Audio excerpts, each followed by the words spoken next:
MIDC यांचेच ठेकेदार सगळे, जेदे नावाचा यांचा एक बाचा। नमस्कार, आपण पाहत आहात पुणे लाईव्ह न्यूज। पाहुयात आज दिवसभरातील ठळक घडामोडी। भरधाव वेगातील कंटेनरच्या धडकेत दुचाकीवरील एक युवक जागीच ठार तर 2 जण गंभीर जखमी झाल्याची दुर्दैवी घटना चाकण तळेगाव रस्त्यावर खालुंब्रे तालुका खेड येथे घडली। या प्रकरणी कंटेनर चालकाविरुद्ध महाळुंगे पोलीस ठाण्यात गुन्हा दाखल करण्यात आलाय। ज्ञानेश्वर अक्कलवाड वय 20 असे मृत्यू झालेल्या दुचाकीस्वार तरुणाचे नाव आहे। एकनाथ बळीराम अक्कलवाड वय 19 राहणार देहुगाव यांनी दिलेल्या फिर्यादीनुसार शुक्रवारी 6 जून 2025 रोजी सकाळी 7 वाजता ते आपला भाऊ सुदाम अक्कलवाड व मित्र ज्ञानेश्वर अक्कलवाड यांच्यासोबत दुचाकीवरून चाकण तळेगाव रोडने जात होते। यावेळी गेल पेट्रोल पंपाजवळ अज्ञात पांढऱ्या कंटेनर चालकाने निष्काळजीपणे गाडी चालवत त्यांच्या दुचाकीला जोरदार धडक दिली। अपघातात ज्ञानेश्वर अक्कलवाड वय 20 यांचा जागीच मृत्यू झाला तर फिर्यादी एकनाथ आणि त्यांचे भाऊ सुदाम गंभीर जखमी झाले। महाळुंगे पोलीस आरोपी कंटेनर चालकाचा शोध घेत आहेत। खेड तालुक्यातील धामणगाव घोटवडी रस्त्याचे काम सुरू आहे, मात्र काम करत असताना पुरेशी खबरदारी घेण्यात आलेली नाही। त्यामुळे बैलगाडी या रस्त्यावर उलटून एक जण ठार झाल्याचे स्थानिकांनी याबाबतचे व्हिडिओ पाठवून कळवले आहे। यामध्ये मृत्यू झालेल्या व्यक्तीचे नाव मात्र रात्री उशिरापर्यंत समजू शकले नाही। प्रशासनाने याकडे लक्ष देण्याची मागणी स्थानिक नागरिकांनी केली आहे। राजगुरुनगर वाडा रस्त्यावर कमाण तालुका खेड येथे माजी सरपंच योगेश नाईकरे पाटील यांचे निवासस्थान व हॉटेल शेतकरी चायवाला लिंबगवडी वस्ती या ठिकाणी रात्री बिबट्या फिरताना आढळला। स्थानिक युवक शुभम शिंदे यांनी बिबट्याचा मुक्त संचार आपल्या मोबाईलमध्ये कैद केलाय। पुणे नाशिक महामार्गावर सातत्याने अपघातांची मालिका सुरू आहे। रस्त्याची कामे घोषणांच्या पुढे जात नसल्याचे ठिकठिकाणी असे लहान मोठ्या अपघातांचे चित्र सर्रास पाहावयास मिळत आहे। आळंदी पोलीस ठाण्याच्या हद्दीत भरधाव मोटार कार अनियंत्रित होऊन रस्ता ओलांडून एका दुकानात शिरल्याची घटना घडली आहे। आळंदी वडगाव रस्त्यावर सदरची घटना सायंकाळी घडली। नशीब बलवत्तर म्हणून यात कोणतीही जीवितहानी झाली नाही। शेअर मार्केटच्या नावाखाली 1,23,67,600 रुपयांची फसवणूक करून गेल्या 3 महिन्यापासून फरार असलेला जालिंदर संतोष दहिवाळ याला शेवगाव पोलिसांनी चाकण पोलीस स्टेशन हद्दीत चाकण शिक्रापूर रस्त्यावर सापळा रचून अटक केली। शेवगाव पोलीस ठाण्यात जालिंदर संतोष दहिवाळ राहणार शास्त्रीनगर तालुका शेवगाव मूळ राहणार पाचोड तालुका पैठण जिल्हा संभाजीनगर याच्या विरुद्ध गुन्हा दाखल होता। जालिंदरने फिर्यादीला शेअर मार्केट ट्रेडिंगद्वारे दरमहा 10% परताव्याचे आमिष दाखवून 5 लाख रुपये रोख रक्कम आणि ऑनलाईन स्वरूपात घेतले, मात्र ठरलेला परतावा किंवा मूळ रक्कम न देता तो फरार झाला। तपासात समोर आले की जालिंदरने फिर्यादीसह 19 अन्य गुंतवणूकदारांचीही अशाच पद्धतीने फसवणूक केली। एकूण 1,23,67,600 रुपयांची फसवणूक झाल्याचे उघड झाले। आरोपी जालिंदर गोवा, उत्तर प्रदेश आणि गुजरातसह विविध राज्यात ठिकाण बदलून लपत होता। 3 जून 2025 रोजी पोलिसांना गुप्त माहिती मिळाली की जालिंदर हा चाकण तालुका खेड जिल्हा पुणे येथे आहे। चाकण पोलीस ठाण्याच्या हद्दीत रासे येथे जालिंदर असल्याची खात्री करण्यात आली। पोलिसांची चाहूल लागताच तो पळण्याचा प्रयत्न करत होता, परंतु शेवगाव आणि चाकण पोलिसांनी शिताफीने पाठलाग करून त्याला ताब्यात घेतले। आळंदीत यंदाच्या वर्षी संत श्रेष्ठ ज्ञानेश्वर महाराजांचा पालखी प्रस्थान सोहळा रात्री 8 वाजता होणार आहे। दरवर्षी प्रस्थान सोहळा हा दुपारी 4 ते सायंकाळी 6च्या दरम्यान होत असतो। यंदाच्या वर्षी प्रस्थान सोहळा गुरुवारी दिनांक 19 जून रोजी आल्याने परंपरेप्रमाणे नित्य गुरुवार माऊलींच्या पालखीची पहिली मंदिरात प्रदक्षिणा होणार आहे। त्यानंतर आरती झाल्यानंतर पालखी प्रस्थान सोहळ्यास सुरुवात होणार आहे। वारकरी भाविकांना कष्ट होऊ नयेत आणि पालखी प्रस्थान सोहळ्यास दिरंगाई होऊ नये यासाठी यंदाच्या वेळी नित्य गुरुवारची पालखीची मंदिर प्रदक्षिणा सूर्यास्तानंतर सायंकाळी 5:30च्या दरम्यान काढली जाईल। त्यानंतर आरतीचा कार्यक्रम 7:30च्या वेळेस होईल। त्यानंतर पालखी प्रस्थानाच्या सोहळ्यास दिंड्या देऊळवाड्यात घेऊन सुरुवात केली जाणार असल्याने माऊलींच्या पादुकांचे प्रस्थान साधारण रात्री 8च्या दरम्यान होणार असल्याचे पालखी सोहळा प्रमुख डॉ. भावार्थ देखणे यांनी सांगितले। खेडचे माजी आमदार दिलीप मोहिते यांनी विद्यमान आमदार बाबाजी काळे यांच्यावर टीका केली आहे। खेड तालुक्यात पोटनिवडणूक होईल असा दावा केला। त्यानंतर आमदार काळे यांनी माजी आमदार मोहिते यांच्याशी संबंधित अनेक धक्कादायक प्रकरणांवर प्रकाशझोत टाकण्यास सुरुवात केली आहे। पुनर्वसन जमिनी, काही संशयास्पद हत्या, MIDC मधील ठेकेदारी, जमीन व्यवहारांचे कोट्यावधी रुपयांचे गोलमाल केल्याचं सांगत अनेक धक्कादायक बाबींचा पोलखोल आमदार काळे यांनी शनिवारी 7 जून 2025 रोजी राजगुरुनगर येथे पत्रकार परिषद घेऊन केलाय। जरी किती बडबड केली तर इथून पुढे मी तुम्हाला उत्तर द्यायला आता मोकळा नाही। आता तुम्ही जे संभ्रम केले की याच्यात पोटनिवडणूक वगैरे लागेल, न्यायदेवतेवर माझा विश्वास आहे। मुळात तुमचे ते अपीलच स्वीकारलेले नाहीये, ते आता तुमचं 7/11 खाली रद्द होणार आहे। आणि ते तुम्ही केलेलं नाहीये, ते शांताराम देशमुख नावाच्या माणसाने केलेले आहे. त्यामुळे तुम्ही पत्रकारांना खोटी माहिती देऊ नका. अशा पद्धतीचं चुकीचं माझं आर्थिक अनियमित कारभार कुठंच नाहीये. उलट तुम्ही माझ्यावर ईडी तपासण्या होतील असं म्हणले. तुमच्याकडे एवढी संपत्ती आहे की त्याच्यावर ईडी लावण्यासाठी उलट मी प्रयत्न करणार आहे. आता तुमच्या चौकशा आता मी सुरू केलेल्या आहेत. प्रत्येक याच्यात आता तुमचे प्रत्येक ठिकाणचे घोटाळे तुम्ही कोणकोणत्या आता तालुक्यामध्ये इंडस्ट्रीजमध्ये झालेल्या आतापर्यंत खून, शिरपिंपळगाव गावात झालेल्या 2 दुर्घटना, या सगळ्या घटनांमध्ये तुमचा समावेश आहे असं लोकांचं म्हणणे आहे. ते मी बाहेर काढतोय. त्याच्यामुळं तुम्ही केलेले घोटाळे, तुम्ही पुनर्वसनच्या गुंडाळलेल्या जमिनी, तुम्ही केलेल्या लोकांवरचा अन्याय मी शोधते आणि इथून पुढं लोकांना न्याय देऊन तुम्हाला या ठिकाणी पुढची जागा तुमची कुठं असेल हे परमेश्वरच ठरेल. लोकांना मुळात हे नकोच होते म्हणून यांच्या बरोबर फिरणाऱ्यांनी सुद्धा आम्हाला मदत केली. म्हणजे हे नको होते म्हणूनच यांच्याकडून सुटले. आता ते आमच्याकडे संपर्कात आहेत. आता संपर्कात असल्यामुळे यांचे अजूनही ते भ्रमनिरास झाले. मागच्या वेळेस पण आरोप केला, काल पण आरोप केला. यांची मुलं पुतणे काम पाहतात. जर आता माझी मुलं निवडणुकीपूर्वी सुद्धा गेले 3-4 वर्षे लोकांच्या संपर्कात आहेत, सुखदुःखात जातात, त्यांच्या ओळखी आहेत. माझी बायको सुद्धा लोकांमध्ये महिलांमध्ये फिरती, विजयताई आहे तिथं 4-5 वर्ष ती पण फिरती, लोकांशी संबंध आहे. जर मी कुठे भेटलो नाही किंवा एखाद्या ठिकाणी नसेल, माझ्या मुलांना फोन येतात, हे काम करून द्या, ते अधिकाऱ्यांना फोन करतात. ते आता लोकांची जर कामं करीत असतील छोटी मोठी तर यांना त्याचं पण दुःख. त्याचं दुःख असं की म्हणतात आमदार हे यांची मुलं आहेत माहितच नाही. आता मला मुलं आहेत म्हटल्यावर की आमदाराची मुलं आमदाराचं काम पाहणारच ना. मी कोणाला सांगा बरं तुम्ही.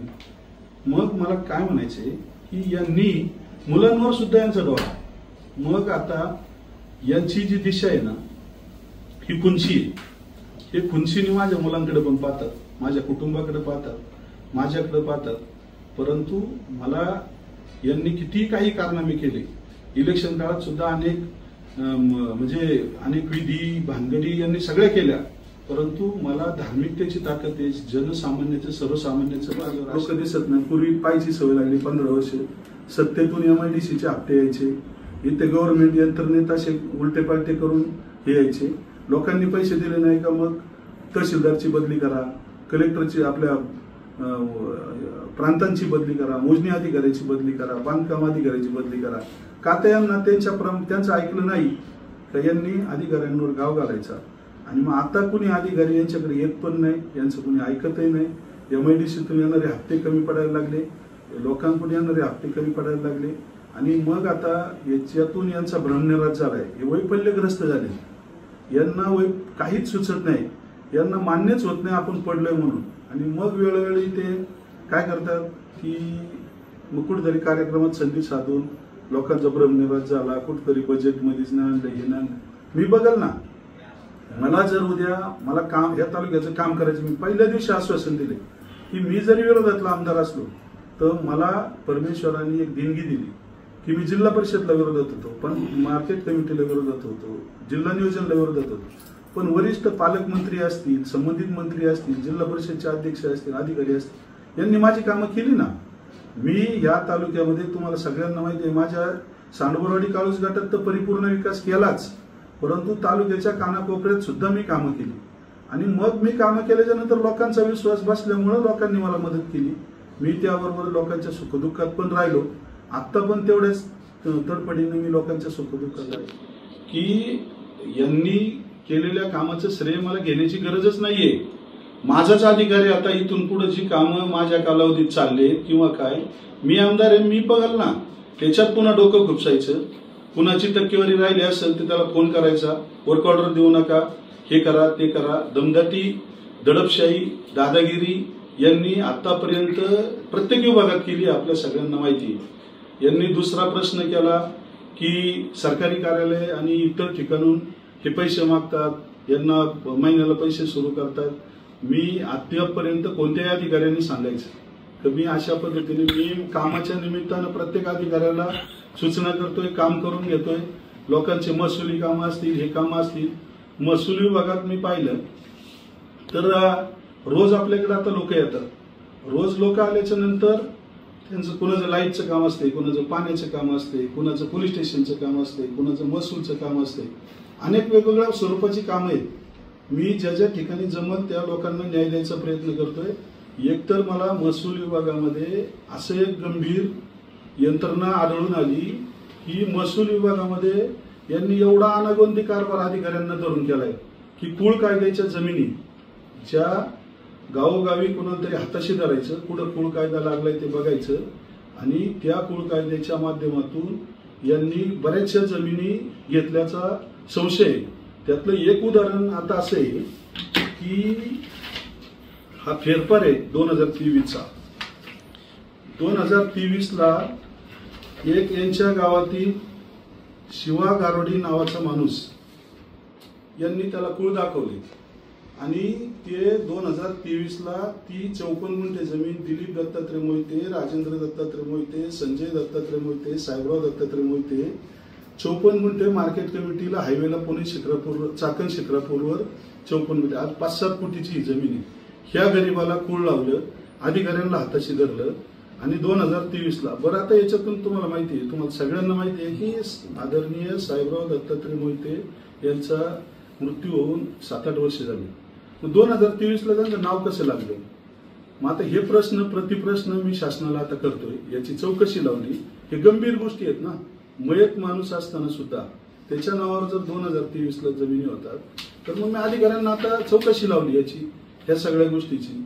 अशा कुळ कायद्यामध्ये अजून आव्हाट या ठिकाणी अजूनही पण यांचे एक बगल बच्चे त्यांनी कुळ कायदा शाळेच्या जागेवर लावला. 3-3.5 एकर जमीन आव्हाटला वाळुंज नावाच्या एका व्यक्तीच्या नावाने झाली शाळेसहित. म्हणजे यांनी अधिकाराचा वापर करायचा, अधिकाऱ्यांना प्रेशर करायचा आणि अशा पद्धतीने कारनामे केलेले आढळले. हे करता करता लोक माझ्याकडे अनेक गोष्टी घेऊन यायला लागले.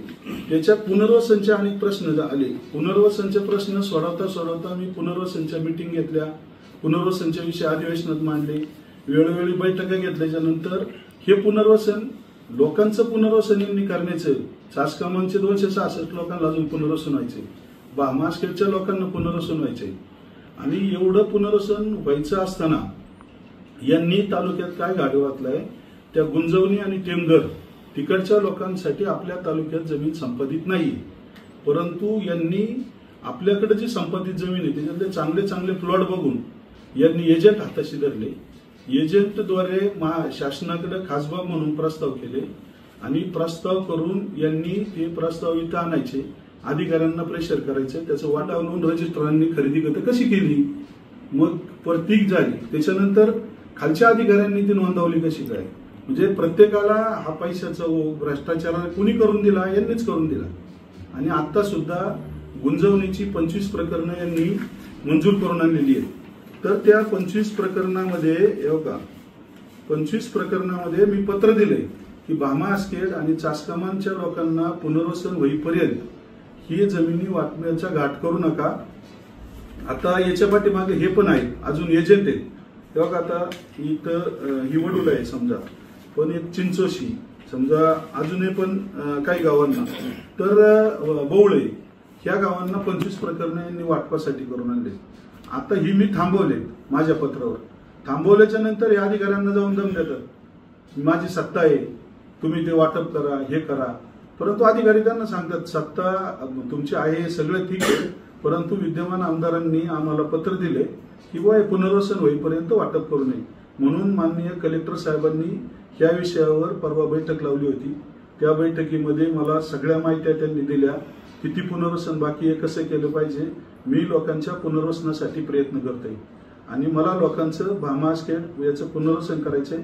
ज्या लोकांना पाणीच मिळालं नाही, जिथं कॅनलच रद्द झाला भामास्केडचा, मग त्या लाभ क्षेत्रातल्या लोकांना पाणीच मिळणार नसेल तर त्या लोकांच्या जमिनी घेण्यात काही अर्थ नाही ना. त्यांच्यावर अन्याय होतोय. ही बरीचशी गावं आहेत, म्हणजे काळूस सारखी अनेक गावं आहेत, त्यांना मला न्याय द्यायचा आहे. कारण त्यांच्याकडे सुद्धा त्या जमिनी ज्या आहेत त्या जमिनी त्यांना पाणीच मिळणार नसेल तर लाभ क्षेत्रात घेऊन उपयोग नाही. म्हणून सरकार दरबारी त्यांच्याबरोबर पण मी पाठिंबा देतोय. इकडे पुनर्वसन भामास्केडचं आणि चासकामांचं व्हावं म्हणून माझे प्रयत्न चालू आहेत. ह्या सगळ्या गोष्टी मला करायच्यात, मी त्या करतोय, परंतु त्याच्यात यांचे हे घोटाळे समोर आलेले आहेत. मग आता तुम्ही सांगा की हे माझ्यावर आरोप करतात. मी 5-6 महिन्यात कोणताही जरी आमदार झाला, किती सत्ताधारी असो किंवा कुणी असो, तो कुठून भ्रष्टाचार करणार, कुठून काय करणार. माझी वृत्ती तशी नाहीये. आणि मग मला जोर धार्मिकतेची आहे. माझ्या पक्षाचे लोक सुद्धा वेळोवेळी आदेश आहे मला वरून की अशा पद्धतीचा डाग कोणत्याही स्वरूपी तुम्हाला लागला काय, पक्षाला लागला काय, मी त्या सगळ्या गोष्टीची काळजी घेतो आणि मग माऊली यांना माफ करणार नाही. काल परवा काही भाषणातून मी आरेतुरीची भाषा आली. मला लोकांच्या कमेंट आल्या, भाऊ तुम्ही माळकरी आहात, तुम्हाला असं बोलू नका. मी त्या लोकांचं मान्य केलं, खरंय. परंतु रागात माणूस एखाद्या वैतागात म्हणण्यापेक्षा हा माणूस याला काम करायचं नाही, याला काय करायचं नाही, हा आता घरी बसलाय, मान्य करावं ना. तुमच्याकडे शिक्षण संस्था आहे, तुम्ही पीडीसी बँक गावाच्या पाण्याचं ती एक संस्था काढली, इंडस्ट्रियल असोसिएशन, ती पण यांचीच.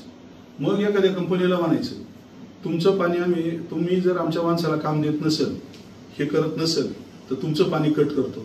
शेवटी उद्योगपती गडबडणारच. तालुक्याचा आमदार बोलतोय आणि पाणी बंद होईल हे सगळं म्हणून दहशतीखाली त्यांनी यांच्या लोकांना काम द्यायला सुरुवात केली. लोकांचं हे केलं. ते 19 गावांना पाणी नाहीये. मग आता मी त्या योजनेची सखोल चौकशी लावली की ती MGP बघाल ना, महाराष्ट्र जीवन प्राधिकरणची योजना आहे, त्या इंडस्ट्रियल असोसिएशनला देण्याचं कारणच नाही ना. तो एक धंदा चालू केला आणि तिचं कंट्रोलिंग हे करतात. आणि त्या कंट्रोलिंगवर MIDC मध्ये यांनी असा पसारा मांडलाय की त्या पसाऱ्याच्या जोरावर हे म्हणतात की हे आता तिथे जाऊन दम देतात, मिटिंगा घेतात. मी तालुक्यातल्या लोकांना रोजगार देण्यासाठी मिटिंगा घेणार, CSR मिळवण्यासाठी मिटिंगा घेणार. लोकांना अद्यापपर्यंत यांनी जवळ केलं नाही. अनेक युवक आहेत, अनेक व्यावसायिक आहेत, त्यांना कंपन्यांनी कामं मिळवण्यासाठी मी अधिकाऱ्यांनी म्हणजे दादागिरी करून नाही, परंतु अधिकारी HR कंपनी मालक यांच्याशी चर्चा करणार. याचं कारण असं आहे की मला लोकांना न्याय द्यायचा आहे. यांनी त्यामध्ये काही ठराविक बगलबच्चे आणून ठेवलेत. आता तुम्ही सांगा की कुणाला नाव माहित नाही म्हणून तुम्ही MIDCतून जर रुपया घेतला असेल तर मी आता यापुढे मी त्या दिवशी आवाहन केले की आज जसं तुम्हाला पुनर्वसन आणि कुळ कायद्याचे याचे घोटाळे दाखवले तसे MIDCचे पण घोटाळे टप्प्याटप्प्याने मी दाखवणार आहे. MIDC त्यांनी जागा कशा मिळवल्या, MIDC त्यांच्या कंपन्या कशा आल्या, MIDCचे हे काय यांच्या काय जागा गेल्या का तर यांना मोक्याच्या जागा मिळाल्या. यांनी MIDC लोकांच्या जागा सोडवायची 10 एकर 2 एकर यांच्या नावाने करायची. MIDC त्यांचेच ठेकेदार सगळे. खालकर व्यक्ती ही काय तालुक्यात जन्मलेली व्यक्ती आहे का? पवार नावाची यांची एक नातेवाईक, जेदे नावाचा यांचा एक भाचा, ही काय लोक इथली आहेत का? यांचा ढमढेरे म्हणून एकमेव ना कडूस रोडचं काम केलं याच्या आधी त्यांनी. कडूस गावात कॉन्क्रीट केलं, अख्खं उखडलंय. वेळवलीच्या रस्त्याचं काम त्यांना 1-1.5 कोटीचं दिलं होतं. अख्ख्या भिंती आता पावसात पडल्यात. विचारा तुम्ही, पाहा लागले तर. मग यांच्या मेवण्यांनी, यांच्या पुतण्यांनी MIDC ते कामं घ्यायची, सरकारी कामं पण घ्यायची, MIDCचे स्क्रॅपचे ठेके यांनी घ्यायचे. हाऊसकीपिंग सुद्धा सोडलं नाही. म्हणजे इथं हे सगळं करता करता आता इथं साधा अमूल डेअरी इथं शेजारी जवळ आहे. इथं वाहतुकीचे टँकरचं कॉन्ट्रॅक्ट सुद्धा रोहन एंटरप्राइजेस, ओम गुरुदेव एंटरप्राइजेस, कुणाच्या आली एंटरप्राइजेस दिलंय का? आता तुम्ही सगळे पत्रकार आहे, आपल्या हाकेच्या अंतरावर अमूल डेअरी आहे, तिथे जवळजवळ 27 टँकर चालतात. याच्यातले जवळजवळ 50% टँकर यांचे. मग ते जर 27 टँकर तालुक्यातल्या 27 लोकांना दिले असते तर रोज 2-3-4 हजार त्याच्या घरात उत्पन्न आलं असतं ना. दिलंय का कोणाला तिथं टँकर? कोणत्या कंपनीत कोणाला बोलून काम दिलंय का यांनी? यांनी सांगावं ना, मला आता लोकांना काम द्यायचे, मी प्रत्येकाला काम देणार. आणि काम देण्यासाठी मी त्यांच्याशी संघर्ष नाही, परंतु माझ्या कलेने त्यांच्याशी संपर्क करून मिटिंग करून हे म्हणतात इथे मिटिंग केली, याचं माझ्याकडे रेकॉर्डिंग आहे. अहो ते रेकॉर्डिंग हे तुमची खुबी झाली. तुम्हाला असं वाटलं की आता यांचं सगळं बंद व्हायला लागलं. कारण मी आता संपर्क सुरू केल्यामुळं यांना कंपनीवाले म्हणतात की नाही आता त्यांचे ते काही 1-2 गरजू लोक आहेत त्यांना काम दिलं पाहिजे. यांना आता भीती वाटायला लागली. इनरकॉन म्हणून यांनी अख्ख्या झाडांची कत्तल केली. ती कंपनी कोणाची याच्याशी मला घेणं देणं नाही, परंतु त्यावेळेस जर तुम्ही एवढी मोठ्या प्रमाणात झाडाची कत्तल केली, त्या इनरकॉनच्या 134 पवनचक्क्या आपल्याकडे बसल्या, त्याला जायला रस्ते लोकांच्या शेतातून जंगलातून केले. मग तुम्हाला बोरगिरी भीमाशंकर फक्त 2-3 किलोमीटरच्या रस्त्यातल्या प्रश्न सोडवता का नाही आला 15 वर्ष? तो सोडवता नाही आला. दुसरा मुद्दा, त्या इनरकॉन मध्ये यांचे एवढ्या कारनामे आहेत. मला तर असं कळतंय की यांना हप्ते चालू आहेत तिथून. हे असं कळतंय की जे गाड्या आणि जवळजवळ 15-20 गाड्या आहेत, 4 व्हीलर, क्रेन आहेत, JCB आहेत, मेंटेनन्सची काम आहेत, मेथचं काम आहे. नंतर जेसीबी गैरव्यवहार प्रकरणी महाळुंगे MIDC पोलीस ठाण्यात शशांक हगवणे आणि लता हगवणे या मायलेकासह तोतया बँक वसुली एजंट अशा 6 जणांवर गुन्हा दाखल करण्यात आला होता. पोलीस कोठडीत असलेल्या या सर्वांना शनिवारी दिनांक 7 जून रोजी राजगुरुनगर न्यायालयात हजर करण्यात आलं. या सर्वांना न्यायालयीन कोठडी सुनावण्यात आली. शशांक आणि लता हगवणे यांच्यासह इतर 4 जणांची पोलीस कोठडी संपल्यानंतर त्यांना खेड न्यायालयात हजर करण्यात आलं होतं. सर्वांची एकत्रित सुनावणी झाली. न्यायालयानं दोन्ही बाजूंचा युक्तिवाद ऐकून घेऊन न्यायालयीन कोठडी सुनावली आहे. त्यामुळे हगवणे मायलेकांसह इतर 4 जणांची एरवडा कारागृहात रवानगी करण्यात आली आहे. आता शशांक आणि लता हगवणे यांच्या जामिनासाठी प्रक्रिया सुरू केली असल्याची माहिती आरोपींच्या वकिलांनी दिली आहे. चास तालुका खेड इथं वटपौर्णिमेच्या पार्श्वभूमीवर नवविवाहित जोडपी फोटोशूट करण्यासाठी चास येथील सोमेश्वर मंदिराच्या परिसरात असणाऱ्या वटवृक्षासभोवताली गर्दी करताना दिसतात. येथील वटवृक्ष अत्यंत जुना असून लांबच लांब फांद्या, पारंब्या, सभोवताली दगडी पायऱ्या, बाजूने वाहणारी भीमा नदी, यामुळे अशा भागात अशा फोटो सेशनला मोठी गर्दी होते. खेड तालुक्यात मुस्लिम बांधवांनी बकरी ईदचा सण उत्साहात साजरा केला.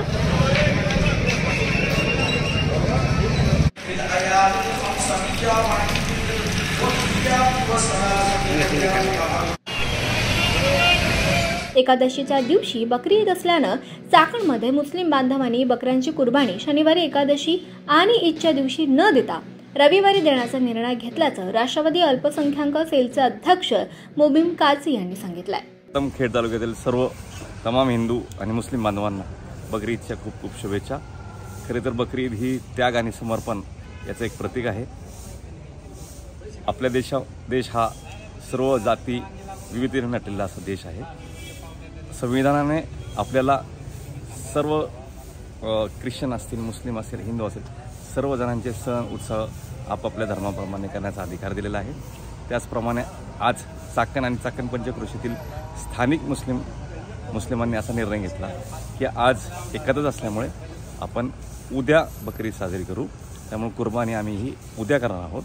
त्यामुळे मी पुन्हा एकदा तमाम तालुक्यातील मुस्लिम जनतेला आणि हिंदू बांधवांना मनापासून अंतःकरणापासून शुभेच्छा देतो. आज सकाळपासून किल्ला मस्जिद असेल, बीबी जोरा मस्जिद असेल, जामा मस्जिद असेल, या 5-6 ठिकाणी नमाज पठण सकाळी 7 वाजता एक झाली आणि 8 वाजता एक झाली.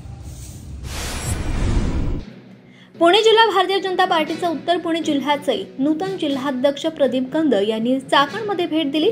यामुळे पुणे जिल्हा भाजप उपाध्यक्ष कालिदास वाडेकर यांच्या जनसंपर्क कार्यालयात भाजप पदाधिकाऱ्यांच्या वतीनं त्यांचं स्वागत करण्यात आलं.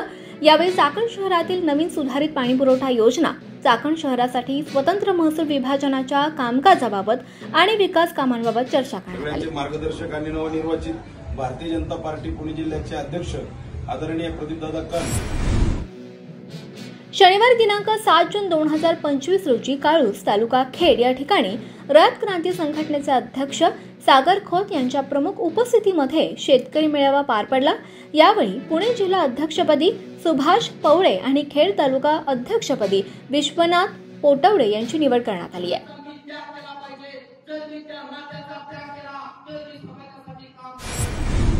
चाकणमधील चक्रेश्वर मंदिर देवस्थानच्या ट्रस्टच्या विश्वस्त निवडी संदर्भात आयोजित करण्यात आलेली बैठक पोलीस प्रशासन आणि धर्मादाय कार्यालयात यांच्या अनुषंगानं आलेल्या तांत्रिक अडचणीमुळे पुढे ढकलण्यात आली आहे. चक्रेश्वर मंदिर देवस्थान त्याची जी आपण रविवारी रिक्षा लावणार होतो, सोमवारी आपण 9 तारखेला मीटिंग घेणार होतो, पण आपल्याला धर्मादाय आयुक्त पोलीस प्रशासनाच्या थोड्याशा अडचणीमुळं आपण ती पुढं ठेवलेली आहे. तरी समस्त ग्रामस्थ गावकऱ्यांनी 12 वाड्यासह चाकणकर या लोकांनी याची नोंद घ्यावा. खेड कृषी उत्पन्न बाजार समितीच्या चाकण येथील महात्मा फुले मार्केटमध्ये शनिवारी 7 जून रोजी मिरचीच्या भावात मोठी घसरण झाली. खेड कृषी उत्पन्न बाजार समिती उपबाजार महात्मा फुले मार्केट यार्ड या ठिकाणी मिरची या मालाची अतिशय मोठ्या प्रमाणात आवक झालेली आहे आणि त्याचे भाव एकदम डाऊन झालेले आहेत. त्याचप्रमाणे शेंगाची सुद्धा आवक ही मोठ्या प्रमाणात आहे. त्याचप्रमाणे पालेभाज्या असेल, पालेभाज्याची आवक ही कमी झालेली आहे. आज रोजी मिरचीचा भाव 40 आणि 50 रुपये होता, तो आज मिरची 15 ते 20 रुपयाच्या पुढे भाव नाहीये. त्याचप्रमाणे शेंगाचे सुद्धा भाव डाऊन झालेले आहेत. शेंगा 30 ते 40 रुपये किलो झालेले आहे. त्याप्रमाणे मेथीचे भाव वाढलेले आहेत. मेथी 25 ते 30 रुपयाला गड्डी आहे. त्याचप्रमाणे कोथिंबीर सुद्धा 20 ते 25 रुपयाला गड्डी झालेली आहे. त्याचप्रमाणे शापू असेल, शापू सुद्धा 20 ते 25 रुपयाला गड्डी झालेली. पालक 10 ते 15 रुपयाला गड्डी झालेली आहे. सर्वसाधारण बाजारामध्ये अशी स्थिती आहे. बकरी ईद असल्यामुळे बाजारामध्ये गिराईक हे फार अतिशय कमी प्रमाणात आहे. नमस्कार, आपण पाहत आहात पुणे लाईव्ह न्यूज.